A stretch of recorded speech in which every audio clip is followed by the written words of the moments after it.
पहलगाम में हुए आतंकी हमले को लेकर सियासत तेज हो गई है। जयराम ठाकुर ने कहा, देश में जल्दी बड़ा कुछ होने वाला है। पाकिस्तान को अब की बार ऐसा सबक मिलेगा जिसे कभी कोई नहीं भूल सकेगा। इसके साथ नेता प्रतिपक्ष जयराम ठाकुर ने कांग्रेस पर भी हमला बोला। उन्होंने कहा कि ऐसी संकट के समय में कांग्रेस अपनी मानसिकता दिखा रही है। हिमाचल सरकार के 2 मंत्री सैनिकों के खिलाफ बयानबाजी कर रहे हैं। जयराम ठाकुर ने कहा कि इन मंत्रियों को कैबिनेट में रहने का कोई अधिकार नहीं है। शिमला में आयोजित पत्रकार वार्ता के दौरान जयराम ठाकुर ने कहा कि पहलगाम में सुनियोजित ढंग से आतंकी हमले को अंजाम दिया गया। भारत इसका मुंहतोड़ जवाब देगा। मगर ऐसी संकट की घड़ी में भी कांग्रेस की मानसिकता स्पष्ट हो गई है। कांग्रेस के बयानों से लगता है कि वो भारत नहीं पाकिस्तान के साथ है। उन्होंने मुख्यमंत्री सुखविंदर सिंह सुक्खू और कांग्रेस नेतृत्व से 2 मंत्रियों को पद से हटाने की मांग की है। जयराम ठाकुर ने कहा कि प्रदेश सरकार के 2 मंत्री देश की भावना के खिलाफ बयान दे रहे हैं। देश की एजेंसियों और सैनिकों के खिलाफ बयानबाजी कर रहे हैं। इन मंत्रियों को मंत्रिमंडल में रहने का कोई अधिकार नहीं होना चाहिए। जयराम ठाकुर ने मुख्यमंत्री सुखविंदर सिंह सुक्खू से इस मामले पर संज्ञान लेने की मांग की है। पाकिस्तान को ये समझ लेना चाहिए,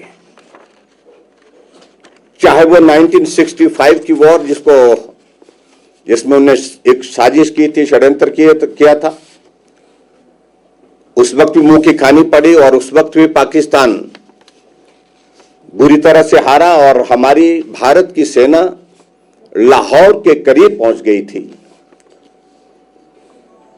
लेकिन भारत अमन चैन में विश्वास करने वाला देश है और उसके बाद ताशकंद समझौते के अंतर्गत जो है वो सारी चीजें, जिसमें मुझे लगता है कि डिटेल में कहने की आवश्यकता नहीं हुई, और इस उम्मीद के साथ कि सुधरने का अवसर देना चाहिए।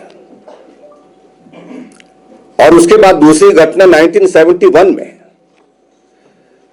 जब पाकिस्तान ने दूसरा एक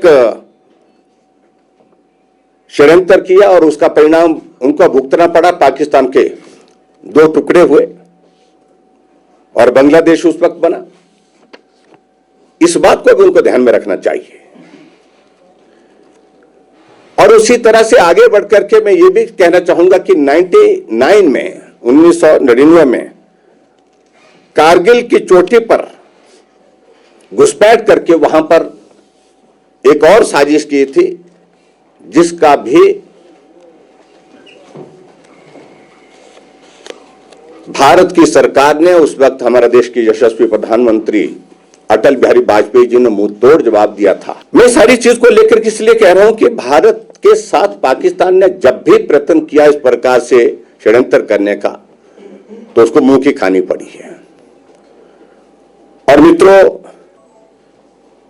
मुझे इस बात को लेकर के दुख है कि एक तरफ पूरी दुनिया भारत के साथ खड़ी है और भारत का हर नागरिक खड़ा है, बेसब्री से इंतजार कर रहा है कि जो घटना 22 तारीख को पहलगाम में घटित हुई है उसका मुंह तोड़ जवाब देना चाहिए। दूसरी तरफ कांग्रेस पार्टी और कांग्रेस पार्टी के नेता की मानसिकता पर सचमुच में हमें हैरानी होती है, जिस प्रकार का व्यवहार उनका आजकल के इन दिनों में चल रहा है। जब देश ऐसे बड़े एक संकट के दौर में से गुजर रहा है, पूरी दुनिया साथ दे रही है, पूरा देश का हर नागरिक साथ दे रहा है, लेकिन उसके बावजूद कांग्रेस के नेता, कांग्रेस के नेताओं के साथ साथ कांग्रेस के कुछ लोग इस प्रकार से व्यवहार कर रहे हैं, इस प्रकार से बात कर रहे हैं जैसे कि वो भारत के साथ नहीं है आज की इस क्रूशियल घड़ी में, बल्कि एक तरह से संदेश ऐसे दे रहे हैं कि वो पाकिस्तान के साथ हैं। ये सचमुच में बहुत बड़ी चिंता का विषय है। और खास तौर से हिमाचल प्रदेश की अगर मैं स्थिति देखूं, हिमाचल प्रदेश में मैं देख रहा था कि कांग्रेस के 2 मंत्री हैं जिनका ना मुख्यमंत्री को वो पूछते हैं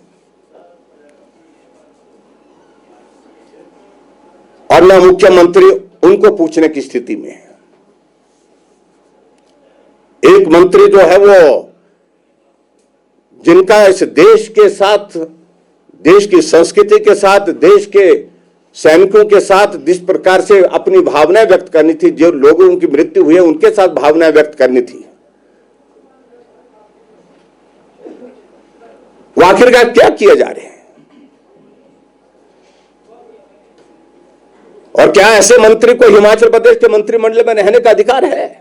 और मैं यही कहता हूं, आपके माध्यम से मैं मुख्यमंत्री जी से आग्रह करूंगा, कांग्रेस पार्टी के नेतृत्व से भी आग्रह करना चाहता हूं, ऐसे मंत्री को मंत्रिमंडल में रहने का कोई अधिकार नहीं होना चाहिए। संविधान की व्यवस्था के अनुसार जो देश के खिलाफ बोले, देश की सेना के खिलाफ बोले, देश की ऐसी भावनाओं के खिलाफ बोले, मैं समझता हूं कि ऐसी सूरत में ऐसे मंत्री को कोई अधिकार नहीं रहना चाहिए मंत्रिमंडल में। और मुख्यमंत्री इस सारी बात का संज्ञान ले और संज्ञान लेने के साथ साथ उचित कार्रवाई करें। Bureau report, channel 9 Shimla.